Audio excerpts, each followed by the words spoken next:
ఏమిటి అంటూ నీలమ్మ కళ్ళు పెద్దవి చేసి చూస్తూ ఆశ్చర్యపోయింది. అది చల్లని సాయంకాలమే అయినా మిట్ట మధ్యాహ్నపుటెండ ఆవిడ ముఖంపైకి వచ్చింది. కందగడ్డలా ఎర్రబారిన మొహంతో నిజమేనా అంది మళ్ళీ. గంగిగోవులా ఎదురుగా నిలబడిన శాంతమ్మ తప్పు చేసిన దానిలా తల వంచుకునే అవునన్నట్లు తల ఊపుతూ నిస్సహాయంగా నిట్టూర్చింది కూడా. ఆవిడే పెళ్లికూతురు తల్లి.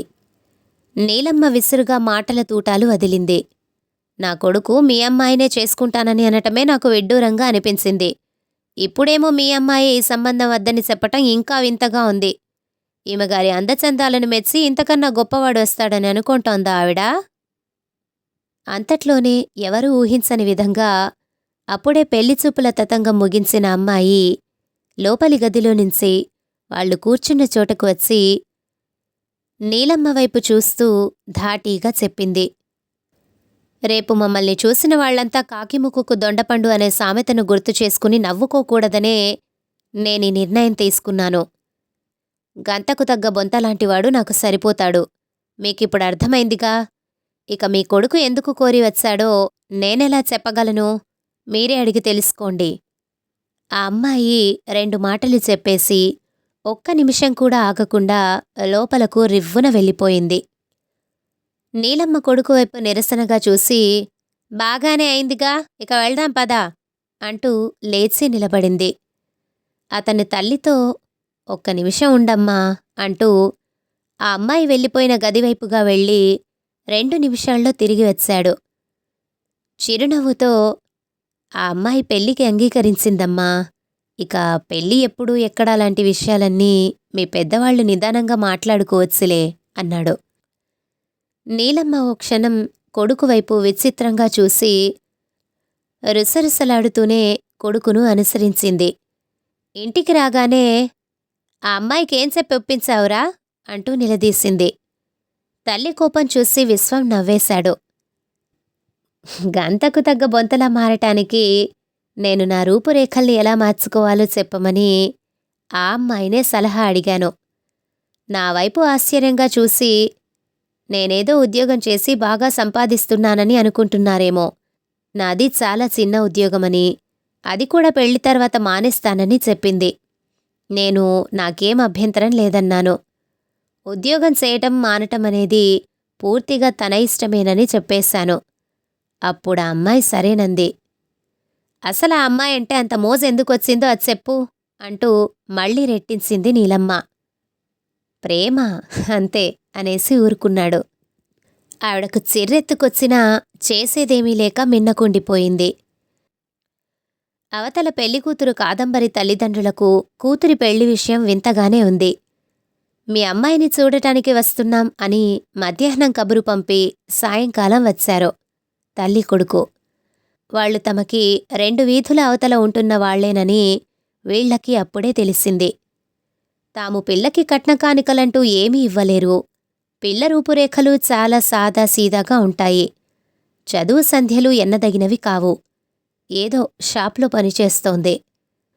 పెళ్లి కావటం కష్టమేననే అభిప్రాయంతో ఉన్న పిల్ల తల్లిదండ్రులకు ఇలా ఎదురు సంబంధం వెతుక్కుంటూ రావటం విడ్డూరమే అనిపించింది.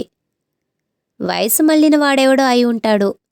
పిల్లని చూటానికి వచ్చినప్పుడు కట్నమేమీ ఇవ్వలేమని, తమ స్థితిగతులు తెలుసుకుని వాళ్లే వెనక్కి వెళ్ళిపోతారని వాళ్ళు ఊహించారు.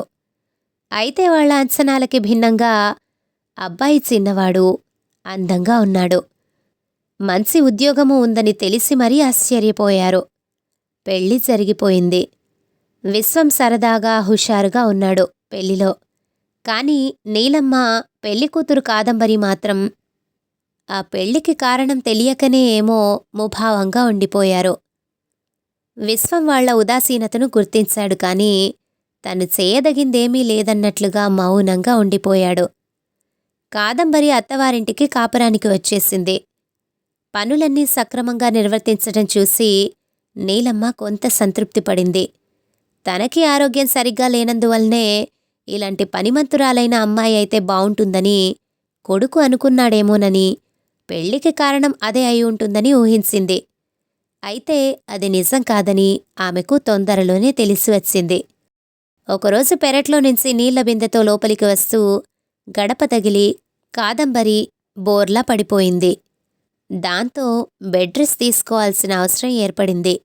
ఏం చేయాలా, ఎవర్ని సాయానికి పిలవాలా అని ఆలోచనలు చేస్తున్న నీలమ్మకు అంతా తను చూసుకోగలనని భరోసా ఇచ్చాడు విశ్వం. కాని ఆవిడకు నమ్మకం కుదరక, నీ వల్ల ఏమవుతుందిరా అంది. కాని ఆ మరుసటి నాటి నుంచి కొడుకు చేస్తున్న పనులు చూసి ఆవిడ విస్తుపోయింది. తెల్లవారుజామునే లేచి ఇంటి పనులు, తల్లి సలహాలతో వంట పనులు పూర్తి చేయడమే కాక కాదంబరికి చేయవలసిన పనులు చక్కగా చేసేస్తున్నాడు. ఒళ్ళు తొడవడం దగ్గర్నుంచి భోజనం చేయించటం వరకు కొడుకు చేయడం చూసి నీలమ్మ, ఇలాంటి చాకిరీ చేయాల్సి వచ్చిందేమిట్రా అంటూ నిట్టూరిస్తే విశ్వం, బావుందమ్మా, రోజూ మనల్ని కూర్చోబెట్టి అన్ని పనులు చక్కబెట్టే కాదంబరి కొన్నాళ్ళు మంచం మీద ఉండాల్సి వస్తే ఈ మాత్రం చేయటం కూడా గొప్పేనా అన్నాడు. ఆ సమాధానం నీలమ్మకే కాదు, కాదంబరికి విచిత్రంగానే అనిపించింది. ఇప్పుడు ఇంట్లో వాళ్ళు ముగ్గురే కాకుండా ఇంకో చిన్న పిల్లాడు ఉన్నాడు. ఆ పిల్లాడి పనులన్నీ మంచం మీద నుంచే కాదంబరి చెబుతూ ఉంటే విశ్వమే తల్లి సాయంతో చేసేస్తున్నాడు. ఆ మధ్య విశ్వం పిలుపుతో ఆ ఇంటి అల్లుడు కాంతారావు వీళ్ళింటికి వచ్చాడు. 5-6 ఏళ్ల క్రితం విశ్వమక్కయ్య యాక్సిడెంట్లో చనిపోయింది. కాంతారావుకి మళ్లీ పెళ్లి చేయాలని అతని పెద్దవాళ్లు ప్రయత్నాలు చేస్తూ ఉంటే చాలా సంబంధాలు అతని 3 ఏళ్ల కొడుకుని చూసి వెనక్కి వెళ్ళిపోయాయట. ఈ విషయం తెలిసిన విశ్వం అతన్ని ఓసారి పిల్లాన్ని తీసుకురమ్మని పిలవడం జరిగింది. అతను వచ్చిన రోజున నీలమ్మ ఎవరో దగ్గరి బంధువులను పిలిపించి ఆ పిల్లాడి పేరున వాళ్లకున్న పొలంలో ఎంత పెడతారు, పోషణ వివరాలు లాంటివన్నీ మాట్లాడుతోంటే కాదంబరి వాళ్ల దగ్గరకు వచ్చి ముడుచుకుపోయి కూర్చున్న ఆ పిల్లాడిని తీసుకుని లోపలకు వెళ్లబోయింది. నీలమ్మ కాదంబరితో, ఏ విషయమూ తేలకుండానే ఇంట్లోకి తీసుకువెళ్తున్నావెందుకు అని నిలదీసింది. వీడికి వయసులో కావాల్సింది అమ్మలాలన మాత్రమే, అది నేనివ్వగలను. ఇక ఆస్తిపాస్తుల వ్యవహారం మీ పెద్దవాళ్లే చూసుకోండి, దాంతో నాకేం సంబంధం లేదు. పిల్లవాడు పెద్దవాడయ్యాక స్వతంత్రంగా బతకగలిగేలా చదువు సంధ్యల బాధ్యత చూసుకుంటే సరిపోతుంది అని కాదంబరి చెప్పేసింది. కాంతారావు వెంటనే లేచి నిలబడి, నా పిల్లాడికో బంధం ఏర్పడింది, వాడి గురించి నాకిక దిగులు లేదు. ఇక పొలం ఎంత ఏమిటి అనే విషయాలు పెద్దలు ఎలా అంటే అలాగే చేస్తాను, కాదనేదేం లేదు అంటూ వెళ్ళిపోయాడు. అలా వాడి పెంపకం కాదంబరి చేతుల్లోకి వచ్చేసింది. ఆ రోజు గదిలో కూర్చున్న తల్లి దగ్గరకు వచ్చి విశ్వం హుషారుగా చెప్పాడు, అమ్మా, రోజులాగే బుజ్జిని అత్త దగ్గర కూర్చో, నిద్ర వస్తే పక్కనే పడుకో అని చెబుతూ ఉంటే వాడేమన్నాడో తెలుసా? అత్త కాదు, అమ్మ అన్నాడు. నీలమ్మ కొడుకు వైపు అవునా అంటూ ఆశ్చర్యంగా చూసింది. ఆ తర్వాత మెల్లగా అంది, రక్త సంబంధం ఉన్న నాకంటే ఏ బంధం లేకపోయినా కాదంబరి వాడిని అమ్మలాగే ఆదరంగా చూస్తోంది. నాకదే ఆశ్చర్యంగా ఆనందంగా ఉంది. విశ్వం చిరునవ్వుతో, నేనందుకే బావని పిల్లాన్ని తీసుకురమ్మని పిలిచాను, ఇలాగే జరుగుతుందని నేను ఊహించానులే అన్నాడు. నువ్వు ముందే అలా ఎందుకనుకున్నావురా అంటూనే కొడుకు వైపు నిశ్చితంగా చూసి, ప్రేమ అని చెప్పి ఊరుకుంటావు గాని ఏదో కథ ఉందనిపిస్తోంది, అది చెప్పు అంది మళ్ళీ. కొడుకు చేయి పట్టుకుని లాగి తన పక్కన కూర్చోబెట్టుకుని, చెప్పు అంది. సరే చెబుతాలే అంటూ విశ్వం మొదలుపెట్టాడు. ఒకరోజు నా స్నేహితుణ్ణి కలవడానికి వెళ్ళి తిరిగి వస్తూ ఓ పార్కులో కాసేపు విశ్రాంతిగా కూర్చుందామని ఓ సిమెంట్ బెంచీ చూసుకుని కూర్చున్నా. సరిగ్గా ఆ బెంచీకి అటువైపు 3 అమ్మాయిలు కూర్చున్నారు. ఇటువైపు నేనొక్కడ్నే ఖాళీగా కూర్చోవటం వలన కాబోలు వాళ్ల మాటలన్నీ నా చెవిన పడ్డాయి. వాళ్ల మాటల్ని బట్టి నాకు అర్థమైందేంటంటే, వాళ్ళు 3 ఒకే చోట ఉద్యోగం చేస్తున్నారు. ఆ రోజు వారానికోసారిగా వాళ్ల ఓనర్ ఇచ్చే జీతం డబ్బుని ఆ రోజుకి సెలవుని తీసుకుని మరో చోట ఇంకో మంచి ఉద్యోగానికి ఇంటర్వ్యూకి వెళ్లాలని అనుకున్నారు. వాళ్ళు వస్తూ ఉన్న దారిలో ఒక వారన తుప్పల్లో పడి ఉన్న ఒక ఆవిడను చూశారు. మొహం నిండా రక్తచారికలతో కొన ఊపిరితో మూలుగుతున్న ఆవిడను చూసిన వాళ్లకు ఏం చేయాలో పాలుపోలేదు.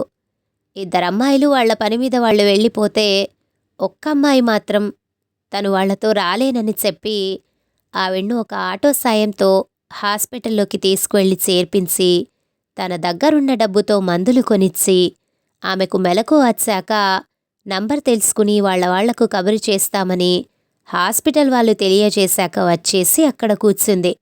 చేతిలో ఉన్నదంతా ఖర్చు చేసి వాళ్ల దగ్గర్నుంచి వసూలు చేసుకోకుండా వచ్చేశావు.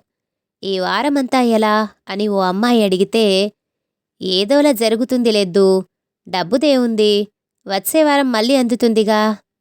పెద్దావిడ, అందులోనూ మన ఊరి మనిషి అలా పడి ఉంటే ఎలా వదిలేసి వెళ్ళగలను అని చెప్పిందా అమ్మాయి. మన ఊరి మనిషి కాకపోతే వదిలేయచ్చా అనే ప్రశ్న వచ్చింది. అప్పుడు మన రాష్ట్రానికి చెందినవారేగా అనుకుంటా అంది జవాబుగా. మన రాష్ట్రానికి కాకుండా ఏ ఉత్తరాది వాళ్ళు అయితే పట్టించుకోనక్కర్లేదంటావా అనే ప్రశ్న మళ్ళీ వచ్చింది. అప్పుడు మన దేశస్థురాలే కదా అనుకుంటా అంది.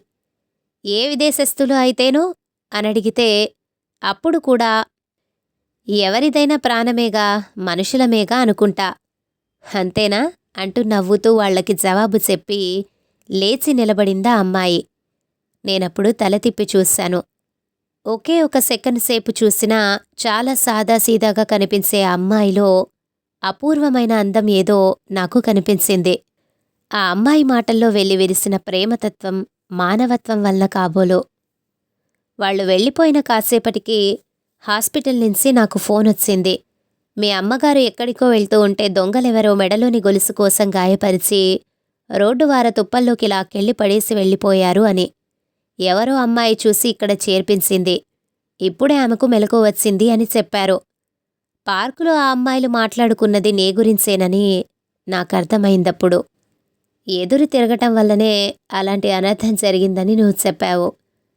తర్వాత జరిగింది నీకు తెలిసిందేగా అమ్మా. కొన్నాళ్ల తర్వాత మన దగ్గర్లోనే ఒక వీధిలో ఆ అమ్మాయి కనిపించేసరికి వెంబడించి అడ్రస్ తెలుసుకున్నాను.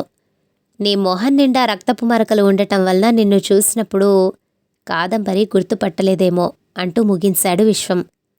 గుమ్మం దగ్గర్నుంచి ఎవరో కదిలి వెళ్ళినట్లనిపించి విశ్వం వెంటనే లేచి వెళ్ళాడు. కాదంబరి మెల్లగా గోడ పట్టుకుని నడవటం చూసి, నువ్వెందుకు లేచావు కినుకగా అడిగాడు. కాదంబరి అతని వైపు కళ్ళు విప్పాచి చిరునవ్వుతో చూసింది. మొదటిసారిగా ఆమె మొహం నిండా పరుచుకున్న ఆనందాన్ని, వెలుగుని చూసి విశ్వం ఆశ్చర్యపోయాడు.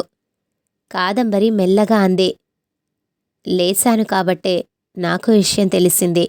నాలోని ప్రేమతత్వాన్ని గుర్తించి గౌరవించిన మీలోని దైవత్వానికి తలవంచి నమస్కరిస్తున్నా అంటూ భావోద్వేగంతో విశ్వం చేతుల్లో మొహం దాచుకుంది కాదంబరి. నీతో కలిసి జీవితం పంచుకోవటం వల్ల నా జీవితం ఆనందంగా గడిచిపోతుందనే స్వార్థమే తప్ప ఇందులో నా గొప్పతనమేమీ లేదు అన్నాడు విశ్వం. కోడల్లోని అందాన్ని మొదటిసారిగా గమనించిన నీలమ్మ ఆనందంగా మనసులోనే వాళ్లని ఆశీర్వదించింది. కథ సమాప్తం.